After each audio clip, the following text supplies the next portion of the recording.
4,000회를 기록한 영상이 있습니다. 재작년에 4,000회인데 작년에는 제가 보니까 한 1,000회 가까이 나온 조회수가 있는데 아직 4,000회를 깬 영상은 없어요. 4,000회의 영상의 주인공은 사모님과 남정희 집사님, 우리 김현숙 집사님, 김숙자 집사님께서 제각각 주신 하나님의 그 은혜에 너무 감격해서 자기만의 표현법으로 마음껏 추신 그 찬양의 그 댄스가 4,000회가 됐습니다. 우리 이번에 좀 그 4,000회를 기록을 깨서 1만 회 이상의 조회수의 영상이 나올 수 있도록 여러분 좀 주님을 위해서 좀 망가져 주시기를 바랍니다. 그래서 마음껏 한번 주님을 높이는 시간이 되었으면 좋겠습니다. 여러분 칼은 어때요? 좋은 건가요? 안 좋은 건가요? 예, 좋은 물건일까 안 좋은 물건일까 말하기가 좀 애매하죠, 그죠? 말하기가 애매합니다. 맛있게 요리할 수도 있고 또 누군가를 위협할 수도 있습니다. 그러니까 누구 손에 들리느냐에 따라 좀 다를 수 있다는 생각이 듭니다. 여러분 스마트폰은 좋은 물건인가요? 네. 네, 좋긴 하지만 항상 우리 어린이들은 제가 생각했던 것을 벗어나는 적이 없어요. 항상 그 안에 항상. 자, 스마트폰은 좋긴 하지만 만약에 스마트폰으로 매일매일 우리가 게임만 하고 또는 누군가를 몰래 이렇게 촬영을 한다. 누군가를 몰래 촬영한다고 하면 어때요? 스마트폰은 좋은 게 아니라고 또 말할 수도 있겠죠. 그러니까 어떻게 사용하느냐에 따라 스마트폰은 좋은 물건일 수도 있고 안 좋은 것일 수도 있죠. 여러분 노트북은 좋은 건가요? 좋습니다. 저도 설교 준비할 때 노트북을 사용합니다. 자, 그런데 여러분께서 노트북으로 하루 종일 게임만 하고 그러면 어때요? 또 좋은 거라고 말하기가 조금 또 애매해지잖아요. 그렇죠? 알았어. 그러니까 이렇게 우리가 쓰는 것들은 꼭 좋다고 꼭 나쁘다고 말할 수는 없는 것들이 아주 많아요. 우리가 어떻게 사용하느냐에 따라 이 나쁜 물건이 되기도 하고 좋은 물건이 되기도 합니다. 갈라디아서 5장 1절의 말씀을 우리 다 같이 한번 읽어보실까요? 시작. 그리스도께서 우리를 자유롭게 하려고 자유를 주셨으니 그러므로 굳건하게 서서 다시는 종의 멍에를 매지 말라. 아멘. 1절의 말씀은 우리 주님이 우리에게 자유를 주셨다고 했는데 그 다음에 종의 멍에를 매지 말아라 라고 말씀하신 것을 보면 자유를 어떻게 사용하느냐에 따라서 어때요? 자유가 좋을 수도 있고 안 좋을 수도 있다라는 것을 우리가 이 말씀을 통해서 이렇게 예측할 수 있죠. 생각해 볼 수 있겠습니다. 우리는 갈라디아서 말씀을 계속 함께 나누고 있습니다. 근데 2주간에 우리가 말씀을 못 듣고 지나갔죠. 그래서 여러분이 가물가물할 것 같은데 갈라디아서 말씀이 기억이 머리에서 다른 데로 이렇게 갈라질 것 같은 느낌이 드시죠? 그래서 좀 기억을 여러분께 잘 더듬으면서 오늘 말씀을 잘 들었으면 좋겠습니다. 자유는 어떻게 사용하느냐에 따라 좋게도 쓰이고 나쁘게도 쓰일 수 있다고 말씀드렸습니다. 우리가 육체의 욕심으로 자유를 쓰면 어때요? 좀 전에 보여드렸던 것처럼 자유가 좋지 않게 쓰이는 겁니다. 맞죠? 네. 그래서 지난 시간에 우리는 2주간에 걸쳐서 자유가 육체의 욕심에 따라 사용될 때 나타날 수 있는 좋지 않은 것 15가지를 우리가 2주간에 걸쳐서 함께 나누었습니다. 나쁘게 사용되는 예를 살펴봤으니 이제는 어때요? 좋게 나타나는 예도 우리가 알아봐야겠죠. 이제 자유가 성령님의 인도하심을 받으며 나타날 때 어떤 열매를 맺는지 좀 알아보도록 하겠습니다. 통상적으로 우리는 성령의 인도하심을 받으면서 자유를 잘 쓸 때 나타나는 결과물을 보통 성령의 9가지 열매라고 말합니다. 9가지를 오늘 다 하면 시간이 너무 오래 걸려요. 그래서 한 50분 정도 해야 돼요. 그러면은 우리 아이들이 힘드니까 오늘은 3가지만 하고 다음 시간에 6가지를 마저 하도록 하겠습니다. 여러분 첫 번째 사랑의 열매는 뭘까요? 네, 사랑입니다. 사랑 한번 읽어볼까요? 아래에 있는 글씨 시작. 이로부터 무조건적으로 받는 사랑. 네. 첫 번째 성령의 열매는 사랑입니다. 여러분께 한번 여쭤볼게요. 기독교를 대표하는 단어를 한 가지 한번 말해 보십시오. 기독교를 대표하는 단어. 기도. 십자가. 주옥 같은 단어들이 나오고 있어요. 또 한번 얘기해 봐요. 또 지금 제가 원하는 게 안 나와서 그래요. 우리가 보통 어른들에게 물어보면 우리 다음 세대는 그런데 우리 어른들에게 물어보면 이 두 가지 단어가 제일 많이 나옵니다. 실제로 통계에서도 그래요. 하나는 은혜, 그리고 두 번째는 사랑입니다. 은혜와 사랑이 나오는데 우리 주풀청풀 친구들은 아직 많이 안 살아서 기도, 십자가 이런 게 많이 생각이 나는데 그것도 너무 좋은 거죠. 네. 보통 은혜와 사랑이라는 두 가지 단어로 기독교가 대표돼요. 그러니까 이거는 우리가 봤을 때 교회를 다니는 사람이 기독교를 생각했을 때 떠오르는 요약되는 단어를 이렇게 정했다는 거예요. 그렇다면 안 믿는 사람들이 기독교를 딱 생각했을 때 생각나는 그 느낌은 뭘까요? 2022년도에 그 지앤컴 리서치가 기독교, 불교, 천주교 세 종교에 대한 종교 호감도를 조사한 적이 있었습니다. 우리가 우리를 볼 때는 이 기독교가 은혜, 사랑의 종교다라고 꼽는 반면에 안 믿는 분들이 기독교를 볼 때는 어때요? 사랑, 은혜, 개뿔 뭐 이런 거죠. 그러니까 제가 그런 게 아니라 이제 안 믿는 사람이 생각했을 때 교회가 그렇게 비춰질 수 있다라는 거예요. 자세히 보니까 실제로 조사를 하니까 은혜, 사랑 이런 거랑 하나도 생각 안 난다는 거예요. 교회를 봤을 때. 그럼 뭐가 생각납니까? 화면에 글씨가 작아서 잘 안 보이실 텐데 기독교를 생각하면 떠오르는 단어들은 첫 번째가 배타적이다. 배타적이다. 네, 제가 배타적이다를 여기 딱 써 있는 걸 보니까 막 환청이 들려요. 다겸이의 환청이. 배타적인 게 무슨 말인지 하나도 모르겠어요. 막 이런 게 막 목양실에서 막 웅웅거리는 거야 이게 막. 그래서 막 이게 불안하더라고요. 아, 왜 이렇게 어려운 단어들이 자꾸 나오는 거야? 누가 물어보는데 막 가슴이 제가 마음이 이렇게 불안 증세가 생겼어요. 그 설교 준비할 때마다 물어보면 어떡하지라는.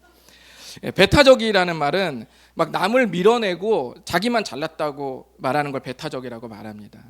또 세속적이다. 세속적이다는 물질적이다와 같은 뜻이에요. 그러니까 한마디로 말하면 돈을 밝힌다. 아니 뭐 지네들은 뭐 천국 어쩌고 저쩌고 맨날 거기에 소망이 있다고 그러는데 돈은 겁나게 밝힌다. 그래서 물질적이다, 세속적이다. 또는 위선적이다. 위선적이다라는 말은 겉과 속이 다르다라는 말이에요. 그래서 기독교인이 제일 위선적이다. 그리고 이기적이다. 기독교인이 가장 자기만 아는 사람들이다. 가장 자기만 안다. 이것이 비그리스도인들이 그러니까 기독교 밖에서 우리 교회를 봤을 때 교회를 다니는 사람들의 이미지라는 거예요. 이미지. 좋은 게 하나가 또 있을까요? 좋은 게 없어요. 파란 거. 자, 반면에 불교나 천주교를 보면 어떻습니까? 거기 보면 좋은 단어가 굉장히 많아요. 제가 뭐 좀 섞어서 말하면 포용적이다. 그러니까 잘 품는다는 거예요. 그리고 친근하다. 그리고 엄숙하다. 경건하다. 그리고 남을 배려한다, 진정성이 있다, 헌신적이다, 희생적이다, 그리고 공감을 잘한다. 이런 단어들이 불교나 천주교로 생각하면 오히려 떠오른다는 거예요. 그런 의미에서 어때요? 여러분 사랑이라는 덕목은 그리스도인들을 대표하는 특징이면서 우리가 가장 이 시대에 회복해야 할 덕목이라는 사실을 여러분이 꼭 마음에 염두에 두었으면 좋겠습니다. 비그리스도인들에게 들어야 할 가장 이상적인 모습은 저 사람은 뭐 일을 잘해, 저 사람은 똑똑해, 저 사람은 뭐 실력이 있어, 이런 말들도 들으면 좋지만 그리스도인들에게 들어야 될 가장 이상적인 말은 뭐예요? 교회를 다니는 사람들은 참 사랑이 많아 라는 말을 듣는 게 가장 중요하다는 것 꼭 기억했으면 좋겠습니다. 기독교인이 반대로 사람들이 기독교 왜 저래? 왜 저래? 이렇게 하면서 우리가 딱 들을 때 있잖아요. 왜 저러지? 라고 할 때 들을 땐 대부분 뭐가 없을 때예요. 사랑이 없을 때 그런 소리를 듣게 되는 거예요. 왜 저러냐? 이 말을 반대로 하면 우리가 믿는 사람이라는 것을 보여주는 가장 결정적인 특징이 뭐라는 거예요? 사랑이라는 것입니다. 사랑이 많아야 된다는 거예요. 요한복음 13장 34절 35절을 한번 읽어보겠습니다. 시작. 새 계명을 너희에게 주노니 서로 사랑하라. 내가 너희를 사랑한 것 같이 너희도 서로 사랑하라. 너희가 서로 사랑하면 이로써 모든 사람이 너희가 내 제자인 줄 알리라. 아멘. 분명히 말씀하시기를 우리들이 서로 사랑하는 것이 모든 사람이 우리가 예수님의 제자인 줄을 알 수 있게 해주는 가장 중요한 특징이다 라고 말하는 거예요. 다른 게 다 갖춰줘도 뭔가 싸나워, 그리고 뭔가 날카로워. 그러면 어때요? 그러면 사람들이 저 사람은 예수님의 제자라는 것을 잘 인정하지 못한다는 거예요. 그러니까 여러분이 여러분의 가슴을 한번 보세요. 나는 싸나운가? 어때요? 부드러운가? 사랑이 많은가? 날카로운가? 한번 점검해 보셨으면 좋겠습니다. 저는 기왕이면 우리 교회가 싸납지 않았으면 좋겠습니다. 좀 부드러웠으면 좋겠습니다. 그리고 따뜻했으면 좋겠다는 생각을 해봅니다. 좀 목사님이 설교를 못해도 어때요? 괜찮아요. 뭐 이렇게 그냥 쓱 넘어갔으면 참 좋겠어요. 그래서 제가 밖에서 이렇게 설교를 할 때 좀 이렇게 사람이 망친 것 같은 느낌이 있을 때가 있잖아요. 여러분 그 느낌 모르시죠? 예. 우리 교회도 아니고, 우리 교회는 그나마 뭐 저를 이해해 주는 사람이 있으니까 그나마 좀 실수해도 조금 마음이 덜 그런데, 저를 하나도 이해해 주지 않는 밖에서 딱 했는데 설교를 망친 것 같아. 그 찝찝한 그 느낌 여러분 아마 아실란가 모르겠는데 끝나고 난 뒤에 그 성도들의 얼굴, 그리고 인사하러 오는 그 초청한 목사님의 그 악수한 손, 그 표정들, 바로 가지 못하고 거기서 식사해야 되는 그 순간들, 그 모든 순간이 전부 악몽이에요. 설교를 했는데 은혜가 안 되면 그 모든 게 다 악몽입니다. 그런 것들을 제가 좀 경험을 몇 번 하다가 이렇게 말을 하다 보니까 어떤 분이 이렇게 위로를 해주더라고요. 목사님, 그 이번에 그 MVP 받은 야구 선수 있죠? 김도영인가요? 네, 그 MVP 받은 사람의 타율을 보니까 3할 4푼 7리예요. 3할 4푼 7리라는 건 뭐냐면은 10번을 치면 타석에 쓰면 몇 번 정도 해야 돼요? 3번에서 4번 정도 안타를 치면 3할 4푼 7리가 나와요. 그러니까 3번 치면 3할 3푼 3리예요. 그러니까 그거보다 조금 더 잘한 거죠. 그러니까 제가 생각해 봤어요. 52주 설교를 했을 때 3할 4푼 7리는 얼마나 될까라고 했더니 한 20번 정도 은혜가 되고 52주 중에서 32주를 폭망했어요. 그래도 3할 4푼 7리인 거예요. 와, 이거는 MVP래, MVP. 그러니까 목사님이 52주 중에서 20주만 은혜를 끼치고 32주는 완전히 막 으르렁대게 만들었어요. 내가 괜히 왜 교회에 왔나 봐라. 이렇게 생각해도 타율이 얼마라고요? 3할 4푼 7리라는 거예요. MVP래요. 세상에서는 MVP 트로피를 주더라고요. 그러니까 어떤 분이 저한테 그런 말을 하면서 위로 받으시라. 어떻게 목사가 52주 내내 은혜를 끼치냐. 3할 4푼 7리만 돼도 은혜가 된다. 그러니까 여러분이 서로 이거 티타임을 했어요. 서로 성도님들끼리 티타임을 했는데 그 중에서 3번 만났는데 2번이 기분이 굉장히 더러워. 그리고 1번이 너무 좋았어. 그럼 어때요?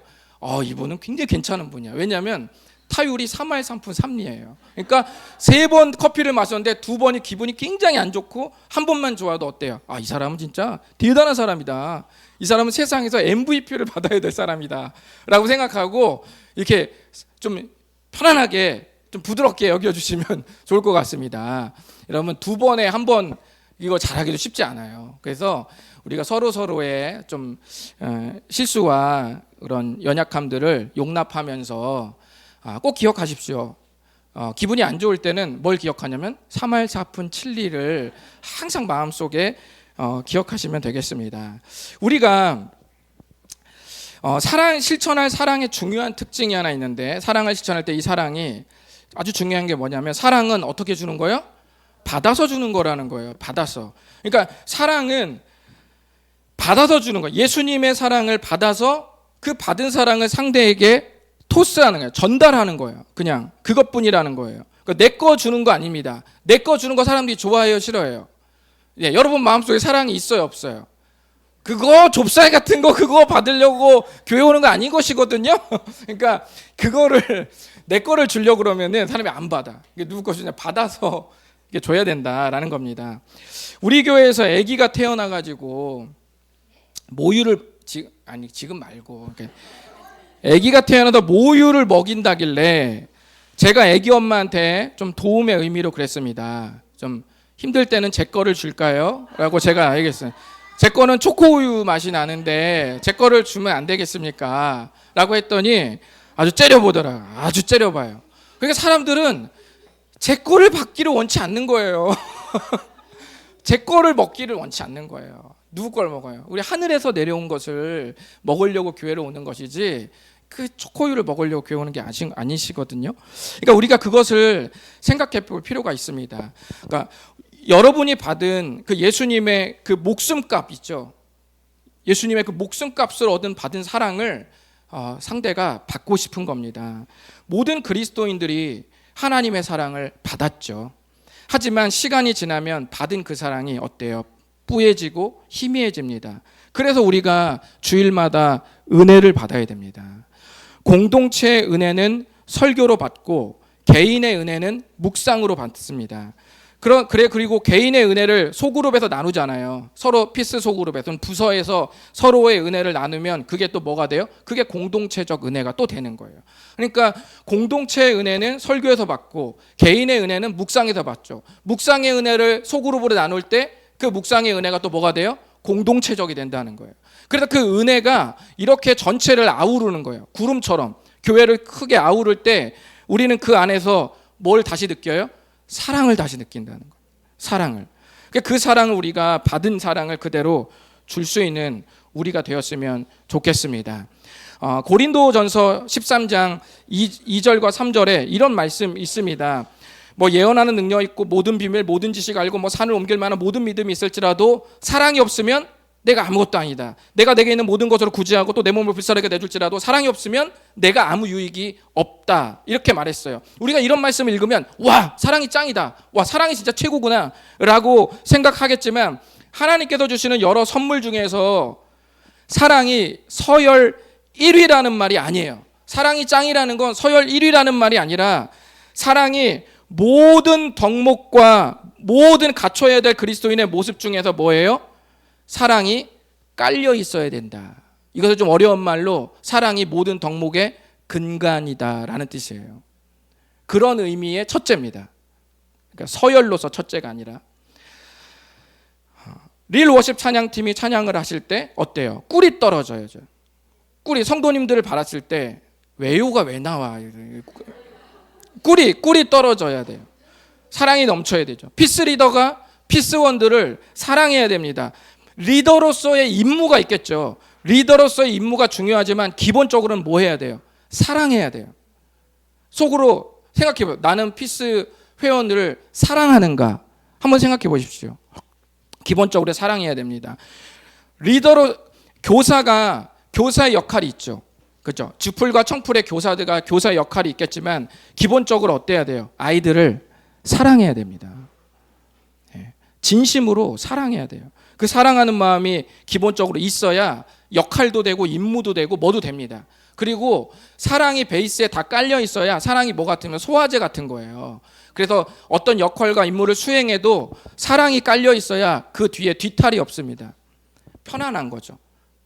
그리고 그 섬김을 받아도 마음에 감동이 있고 마음이 부드러운 겁니다. 그래서 기적과 예언과 산을 옮길 만한 믿음을 행한다 할지라도 사랑이 없으면 아무 의미가 없다라고 말한 이유가 바로 그것 때문입니다. 우리가 10,000원으로 누군가를 도와줄 때요, 10,000원짜리 한 장을 꺼내서 이거 얼마 안 되지만 보태서 써요. 많이 못 도와줘서 미안해요 라고 해서 이렇게 도와줄 수 있죠. 그러면 어때요? 훈훈하죠? 그런데 만약에 10,000원을 주는데 지갑에서 10,000원을 이렇게 딱 꺼낸 다음에 야 받아라 이렇게 던져서 하면 그거를 땅바닥에서 주울 때 그 느낌이 어때요? 야 이거 얼마 안 되면 보태 써요 이런 게 아니라 야 진짜 돈도 없어 죽겠는데 네가 와가지고 말이야 야 이거 먹고 떨어져라 이렇게 하면서 우리가 10,000원짜리를 주면 결론은 어떻습니까? 똑같이 10,000원을 줬는데 상대에게 똑같은 액수를 받았는데 어때요? 기분이 안 좋죠. 하나는 감동적이고 하나는 기분이 안 좋아요. 왜 그럴까요? 사랑이 빠졌잖아요. 사랑이 빠지면 그렇게 다른 거예요. 똑같은 액수를 받아도 기분이 굉장히 안 좋고 비참하고 한쪽은 감동이 되는 겁니다. 사랑이 빠지면 선행도, 아름다운 기적도, 교회도 모두 냄새나고 추악한 것이 되는 것입니다. 바로 이 사랑이 성령의 첫 번째 열매라는 것 꼭 기억하시기 바랍니다. 자, 두 번째 성령의 열매는 무엇일까요? 희락입니다. 한번 그 밑에 읽어보실까요? 시작. 네, 이 기쁨은 단순한 감정적 기쁨을 말하는 게 아니라 속에서 인정되고 공감하는 기쁨입니다. 무엇에 대한 것이요? 예수님께서 날 위해 하신 일, 하나님의 계획, 하나님의 뜻에 대한 인정과 공감에서 오는 기쁨입니다. 우리가 코미디 프로그램을 보다가 웃긴 장면을 보면 어때요? 너무 재밌잖아요. 그렇죠? 그 예전에 보면 그 코미디 빅리그인가에 보면은 이렇게 연구한 박사와 조수가 나오는 그런 코너가 있어요. 근데 그 보면은 연구한 박사가 어느 날 얼음으로 조각을 엄청 예술가처럼 잘 만들어가지고 딱 가지고 오니까 조수한테 이 박사가 뭐라 했냐면, 야, 이거 망치지 마 라고 하니까 망치로 그냥 깨부수는 거예요. 망치로. 그러면 조수가 하는 말이, 아니 근데 왜 공들여 만든 것을 왜 망치로 치라고 한 겁니까? 이렇게 말하면서 하는데 너무 웃긴 거예요. 그 장면이 너무 웃겨요. 근데 이렇게 우리의 그냥 막 감정 있잖아요. 우리의 감정을 막 자극시켜가지고 막 웃긴 거 있잖아. 막 웃긴 거. 이런 거는 우리의 감정만을 건드려서 막 웃긴 거거든요. 그러니까 막 묻지도 따지지도 않고 막 그냥 생각 없이 볼 때 우리가 이런 걸 보게 되죠. 그냥 너무 웃긴 거예요. 물론 이런 기쁨도 우리가 필요할 때가 있고 건강에도 도움이 될 겁니다. 인상 쓰는 것보단 나을 거예요. 하물며 여러분 생각해 보세요. 성령을 따라 자유가 누려질 때 그 속에서 하나님의 계획과 뜻이 인정이 되고 공감이 되어서 생기는 기쁨이 내 안에서 올라온다면 그 영향력이, 영과 육에 미치는 그 영향력이 얼마나 엄청나겠습니까? 교통사고를 당했는데 팔이 부러졌다고 생각해 보십시오. 그럼 환자가 팔이 짜증나죠. 아이씨, 나 이것 때문에 이제 내 오른손, 나 왼손 써야 되는데 팔 짜증낼 수 있죠. 그런데 어떤 사람이 다가가서 이렇게 말합니다. 야, 너 폐차된 차 봤어? 야, 이 정도 폐차되면 죽어 임마 원래. 뭐 이 정도 말하는데 쳐봐요. 근데 너 팔밖에 안 다쳤잖아. 너 기적이야. 이런 말을 누군가 들으면 밤에 그 입원해서 병실로 생각할 수 있죠. 아, 내가 가만 생각해 보니까 어떻게 팔만 다쳤지? 아, 차는 지금 완전히 찌그러져 갖고 1mm가 됐는데, 차가 이게 눌려가지고 1mm가 됐는데 어떻게 내가 그 안에 살아났지? 이거 기적인데? 다큐멘터리 책에 8대 불가 사이에 나오될 일인데? 라고 하면서 스스로를 생각했을 때 괜찮았다. 오, 진짜 신기하다. 괜찮다. 그러면 어때요? 팔 다친 게 잊어버리잖아요. 그 팔 다친 게 짜증과 그런 뭐 불행이 아니라 오히려 감사한 마음이 들 수 있죠. 이렇게 재해석되는 경우가 있거든요. 이럴 때 올라오는 게 뭐예요? 그런 게 희락이에요. 그런데 그 인정이 제가 말한 인간적인 재해석이 아니라 하나님의 뜻과 그분이 우리를 위해 하신 일, 그분의 계획들을 내가 생각했을 때 성경을 읽으면서 깨달아지고 마음에 와닿을 때 그게 인정되는 거예요. 그럼 뭐가 생겨요? 이런 재해석 작용이 생기는 거예요. 재해석이 생기면서 왠지 인생이 감사한 마음이 들죠. 그런데 마음이 이렇게 훈훈하죠. 이게 뭐예요? 이게 희락입니다. 이런 희락은 아까 말한 그 조수가 얼음 망치로 깨부신 거에서 웃긴 거랑은 좀 다릅니다. 이건 좀 지나면 안 웃겨요. 전 지금 이제 안 웃기거든요. 그게 그때는 엄청 웃겼는데 하나도 안 웃겨요. 근데 하나님의 계획을 인정하면서 생기는 그 내면의 속에서 올라오는 기쁨은 없어지지 않습니다. 낙심한 자리 가운데서도 일어난 힘을, 이런 기쁨이 동기부여를 줍니다. 세 번째 성령의 열매 뭘까요? 화평입니다. 화평이 뭔지 한번 읽어보실까요? 시작. 네, 하나님과의 관계에서 오는 마음의 평안함입니다. 무슨 관계? 하나님과의 관계라는 것 기억하시고요. 우리가 사람과의 관계가 친밀해지면 거기서 오는 안정감 같은 게 있어요. 그렇죠? 우리가 처음에 낯선 자리 가면은 어때요? 이게 숟가락을 뜬 밥을 자기도 모르게 볼에다 갖다 대요. 이렇게. 뭐 그런 생각 없으세요? 내성적인 분들은 이렇게 얘기하면서 숟가락 뜨는 것도 힘들거든요. 앞에 있는 사람이 너무 낯설면 마음이 부담스러워서 저는 숟가락 뜨다가 다음부터 입술 옆에다 이렇게 댄 적이 있어요. 그리고 국물을 이렇게 흘린 적도 있고, 햄버거를 먹다가 원래는 전혀 안 흘리는데 낯선 사람하고 하필 햄버거를 먹으면 어때요? 입을 크게 벌려서 딱 먹다 보면 꼭 양배추가 여기 떨어지면 소스가 이렇게 묻는 거예요. 그러면 추하고. 그러니까 이런 일들이 불편하죠. 그런데 일단 관계가 친밀해지고 익숙해지면 어떻게 됩니까? 안정감이 생기잖아요. 내가 이 사람의 조금 실수해도 괜찮겠다. 나를 조금 잘 아니까 이제 좀 용납해 주겠다. 수용해 주겠다. 라는 그런 마음들이 어디서 와요? 그 관계의 친밀함에서 오는 거잖아요. 그런 데서 오는 거든. 하나님과의 관계가 친밀해진다면 여러분 어떻겠습니까? 이 삶 자체가 안정감에 깃듭니다.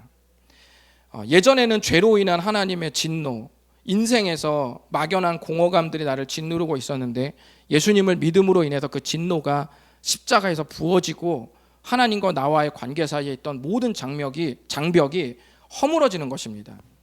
이 관계에서 오는 게 뭐예요? 화평입니다. 그래서 고대 이스라엘 사람들의 인사는 뭐였냐면 샬롬이었습니다. 그럼 따라서 해보실까요? 샬롬, 평화, 평안이란 뜻이에요. 여기서 말하는 화평, 이란 뜻이에요. 상대가 평안하기를 바라는 인사예요. 샬롬, 그러면 너의 인생이 평안하기를 바란다라는 인사법이죠. 예전에 제가 이 좋은 말을 군대에서 이제 장교에게 썼다가 이제 샬롬이라고 했다가 맞아 죽을 뻔했는데 무슨 놈? 뭐 이렇게 하면서 장교가 막 자기한테 욕한 줄 알고 막 엄청 막 저한테 혼내려고 그랬는데, 인사에는 그 민족의 정신과 배경이라는 게 담겨 있는 겁니다. 우리나라의 안녕하세요는 어때요? 우리나라가 국난의 어려움이 많았잖아요. 고통과 순환의 역사가 많았죠. 그러니까 그 고통의 역사 속에서 참 내일 하루도 장담할 수 없는 그런 고통스러운 세월에서 어때요? 내일 눈을 떴는데 여전히 이 사람이 있고 여전히 이 사람이 있어요. 그럼 어때요? 밤새 안녕하셨어요? 살아나셨습니까? 밤새 아무 일 없이 잘 오늘 하루 맞이하셨습니까? 무탈하셨습니까? 인사 아니겠습니까? 이스라엘 인사말도 마찬가지입니다. 자기네 역사 속에서 언제나 그 불안한 거죠. 그죠? 여러분 족장의 역사들, 그런 옛날 고대 나라의 그런 역사들 보면 얼마나 잔인해요. 한번 전쟁에 지면은 우리가 상상할 수 없는 인권이 말살되거든요. 왕 같은 경우는 그냥 코가 잘리고 귀가 잘리기도 하고 막 엉덩이부터 위까지 막 찔러 죽이기도 하고 엄청 모든 게 다 없어지는 거예요. 모든 여인들은 잡혀가고 남자들은 노동에 막 죽고 굉장히 어마어마한 일들이 일어나죠. 그런데 그런 엄청난 위기의 위험의 역사 속에서 하나님께서 언제나 뭐가 되신 거예요? 화평이 되신 거예요. 하나님께서 언제나 그 모든 민족 중에서 가장 작은 그 민족을 지켜주셨던 그 하나님의 그 웅장한 주님의 그 보호와 그 인도하심을 생각하면서 주님이 우리의 화평이시구나 라는 걸 고백할 수밖에 없었던 이스라엘의 역사가 있었죠. 그래서 그들의 인사는 샬롬입니다. 하지만 이제 그 화평은 이제 민족의 담을 넘었죠. 단순히 이스라엘만의 이야기가 아니라 이제는 모든 사람들이 화평을 이루기 위해 우리 예수님께서 십자가로 그 다리를 놓으셨습니다. 누구든지 예수님께서 친히 십자가에 죽으시고 부활하신 사실을 믿으면 하나님과의 관계가 회복되고 화평을 경험할 수 있습니다. 에베소서 2장 14, 15절 한번 읽어보실까요? 시작. 그는 우리의 화평이신지라 둘로 하나를 만드사 원수된 것 곧 중간에 막힌 담을 자기 육체로 허시고 법조문으로 된 계명의 율법을 폐하셨으니 이는 둘로 자기 안에서 한 세 사람을 지어 화평하게 하시고. 아멘. 아주 명백하게 나와 있습니다. 예수님이 우리의 화평이시다. 모든 인생의 쓰나미 같은 고통과 어려움과 엎치락 뒤치락하는 수많은 인생사 속에서 진정으로 우리에게 잔잔한 평화를 선물해 줄 분, 잔잔한 바다와 고요한 모든 우리의 인생의 상태를 제공해 주실 유일한 분은 예수 그리스도뿐이다. 그분이 자기 육체로 이 담들을 허무셨다. 우리가 힘들어하는 게 서로와 서로를 향한 담 아닙니까? 예수 그리스도께서 그 담을 허물어 버리셨대요. 평생 동안 노력해야 되고 뭔가를 얻어야 되는 허덕이는 그런 삶에서 주님께서 그런 율법을 폐하시고 그리스도의 피로 완전히 모든 사람들을 평정하셨습니다. 그리고 이렇게 서로 다른 담을 쌓였던 서로 이 둘 간에 두 부류가 있었다면 그 둘을 그리스도의 피로 하나로 만들어서 한 세 사람을 지어서 화평하도록 만드셨다라고 말씀합니다. 예수님이 우리의 화평이십니다. 성령을 통해서 자유를 누릴 때 하나님과의 건강한 관계에서 오는 평안함을 여러분도 반드시 경험하게 될 것입니다. 오늘은 복음으로 주어진 자유가 성령이라는 통로를 통해 통과할 때 어떤 모습으로 나타나는지 세 가지를 살펴봤습니다. 사랑, 희락, 화평입니다. 우리가 이 성령의 열매를 생각할 때 잊지 말아야 될 중요한 사실이 뭐냐면 이 덕목이 나의 덕목이 아니라는 거예요. 그래서 도덕책과 윤리책에 나오는 것과 다른 게 거기서는 내 덕목을 자기 개발해서 키워야 됩니다.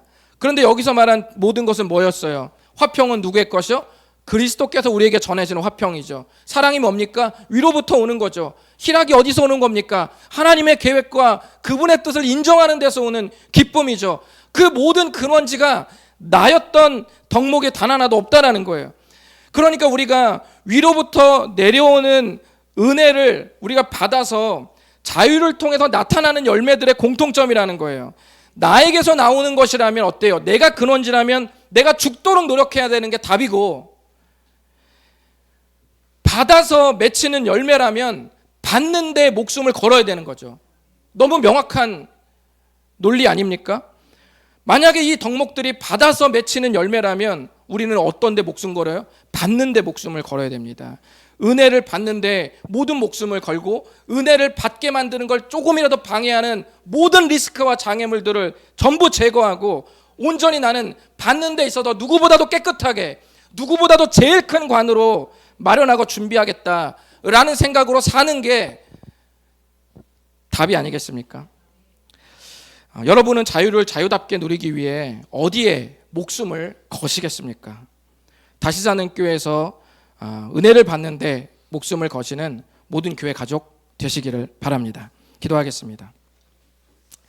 이 시간의 마음을 좀 생각하면서 우리가 그동안에는 육체의 열매, 육체의 일들을 좀 좋지 않은 부정적인 것들을 15가지 살펴봤다면 이제 우리가 9가지를 살펴보고 있는데 오늘 이 시간 사랑과 희락과 화평을 살펴봤습니다. 여러분, 우리 삶에서 우리가 자유를 누릴 때마다 우리의 사랑이 증가되고 우리의 기쁨이 올라오고 우리의 평안이 더 확장된다면 그것처럼 행복한 것이 어디 있겠습니까? 주님, 이것이 나의 덕목이 아니라 위로부터 그 은혜를 받아서 열매 맺히는 것이라면 주여, 내가 은혜를 받는데 인생을 걸겠습니다. 은혜를 받는데 나의 모든 혼신의 힘을, 노력을 다 기울이겠습니다. 주님, 도와주시옵소서. 온통 9가지 열매는 나의 덕목이 아니라 그리스도 예수로부터 흘러나오는 덕목인 것을 고백합니다.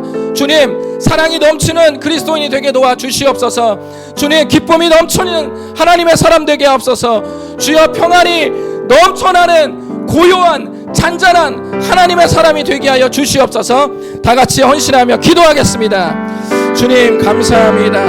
오늘도 우리 가운데 역사하시는 그 주님을 감사합니다.